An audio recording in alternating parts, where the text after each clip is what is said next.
Evolution के रास्ते पर इंसान ने अपने पूर्वज जानवरों से एक गुण सीखा। इकट्ठे होकर रहो तो बचने के चांसेस ज्यादा होते हैं। लेकिन द्वैत का नियम कहता है कि अगर घेरे के अंदर कुछ है तो बाहर भी कुछ ना कुछ रहेगा ही। इसलिए घेरे को कितना ही सीमित कर लो, एक इन ग्रुप और एक आउट ग्रुप हमेशा बने रहते हैं। और चूंकि इन ग्रुप बना ही इसलिए था कि उसके बाहर खतरा है, इसलिए इस इन ग्रुप को जितना टाइट करते जाओ उतना ही खतरा बढ़ते जाता है। कहने का आशय ये कि बाहरी खतरे से बचाव के चक्कर में दीवार पर दीवार खड़ी करते जाएं तो अंत में सिर्फ एक जेल बचेगी और कुछ भी नहीं। अपने ही देश में एक ऐसी जेल का निर्माण करने वाले बहुत लोग हैं, देश के लिए, देशवासियों के लिए। लेकिन देशवासी वही नहीं हैं जो सरहद की सीमा में रहते हैं। देश से बाहर रहने वाले ऐसे लाखों भारतीय हैं जिनके किए पर हम गर्व करते हैं, जो भारत में अपने परिवार के लिए भेजते रहते हैं पैसे और दूसरी चीज़ें, और भारत की सॉफ्ट पावर में भी इजाफा करते हैं। हमारे एम्बेसडर्स होते हैं। भारत से बाहर रहने वाले ऐसे ही लोगों के लिए 1972 में एक बयान जारी हुआ, खून चूसने वाले इन खटमलों को देश से बाहर करो।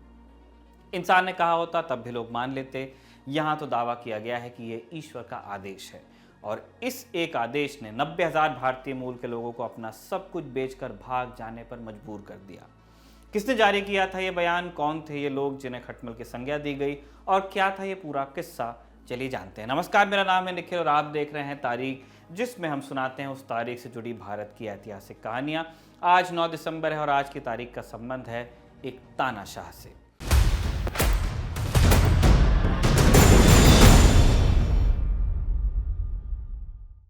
युगांडा पूर्वी अफ्रीका का एक देश 20वीं सदी के मध्य तक ब्रिटिश साम्राज्य का एक उपनिवेश हुआ करता था। हमारी तरफ खूबसूरती इतनी कि विंस्टन चर्चिल ने इसे पर्ल ऑफ अफ्रीका नाम दिया था। 1895 में यहाँ ब्रिटिश ईस्ट इंडिया कंपनी ने एक रेलवे लाइन बनाने का काम शुरू किया, और इस काम के लिए लेबर मुहैया कराने का कॉन्ट्रैक्ट मिला कराची के अली भाई जीवन जी को। जीवन जी ने पंजाब से मजदूरों को रिक्रूट किया और पहली खेप में कुल 350 भारतीय युगांडा पहुंचे। अगले 6 सालों में रेलवे लाइन बनकर तैयार हो गई। तब तक काम करने वाले भारतीयों की संख्या बढ़कर 32,000 हो गई थी। काम खत्म हुआ तो आप लौट चले की तर्ज पर इनमें से काफ़ी लोग लौट आए, लेकिन बहुत से वहीं रुके रहे, बस गए। आगे आने वाले सालों में भारत से बहुत सारे ट्रेडर्स युगांडा पहुंचे काम की तलाश में।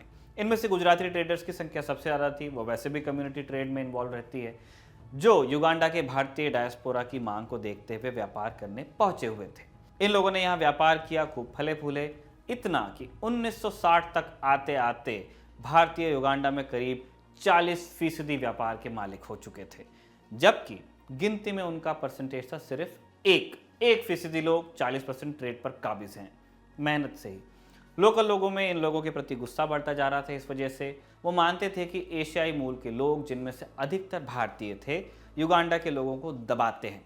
युगांडा के लोगों का ऐसा मानना कोई अनूठी बात भी नहीं थी।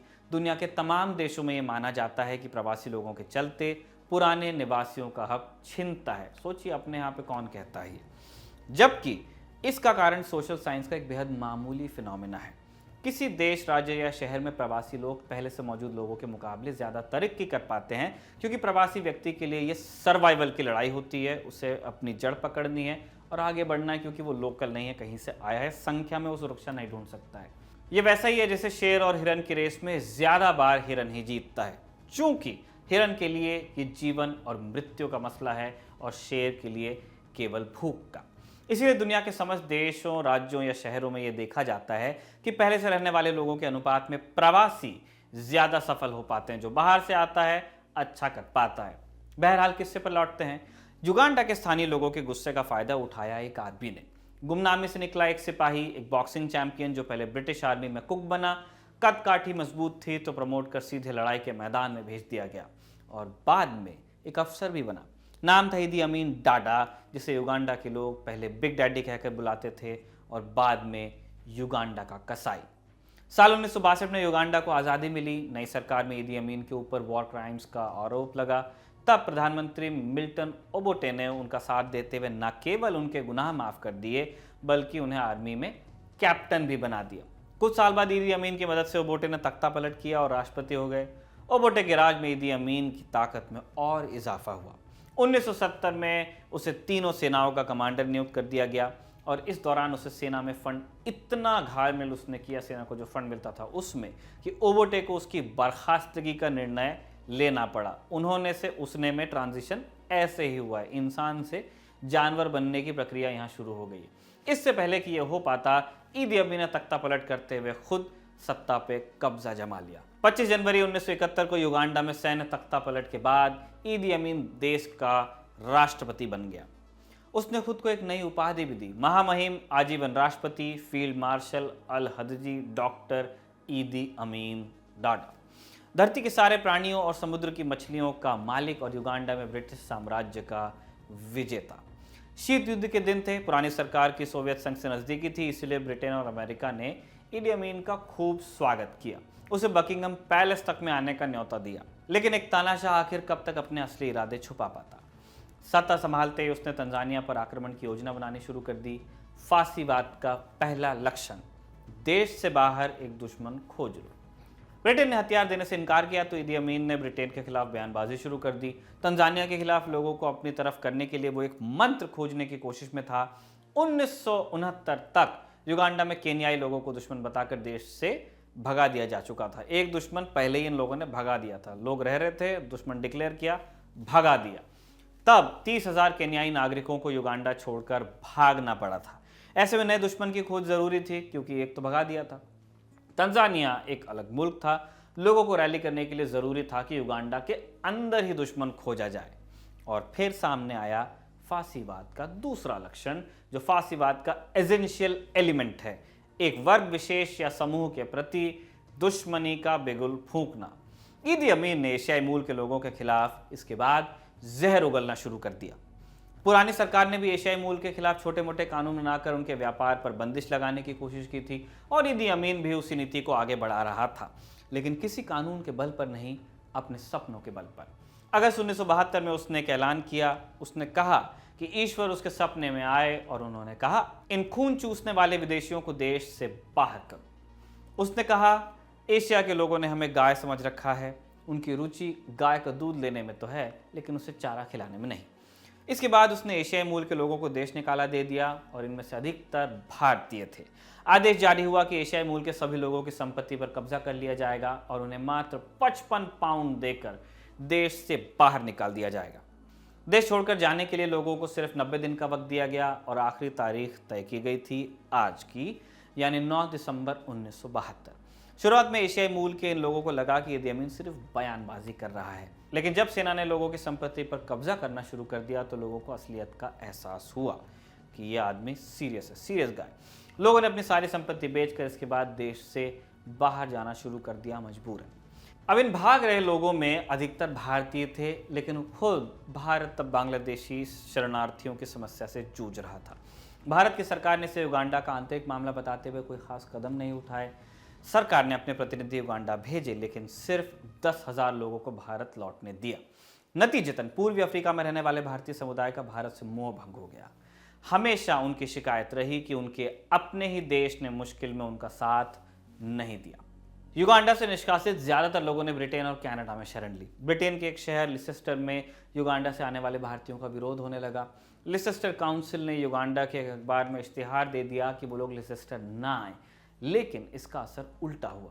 इश्तिहार से लोगों को लिसेस्टर शहर के नाम का पता चला। लंदन में रहना महंगा था, इसलिए बहुत से लोग लिसेस्टर पहुंचने लगे। इन लोगों ने यहाँ भी तरक्की की और आगे जाकर ब्रिटिश इंडियन समाज के रसूखदार लोगों में शामिल हुए। दूसरी ओर युगांडा में जिन संपत्तियों और दुकानों पर कब्जा हुआ था, भ्रष्ट मंत्रियों और सैनिक अधिकारियों ने उसमें बंदरबाट की। आम लोगों के हिस्से तब भी कुछ नहीं आया। सैनिक अधिकारियों को व्यापार का कोई अंदाजा तो था नहीं।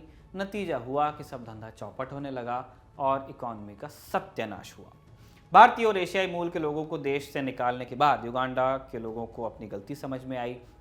फांसीवाद का तीसरा चरण शुरू हुआ और ईदी ने अपने ही लोगों के दमन की शुरुआत कर दी। जिन लोगों ने उसके खिलाफ आवाज उठाई उन्हें गायब कर दिया गया।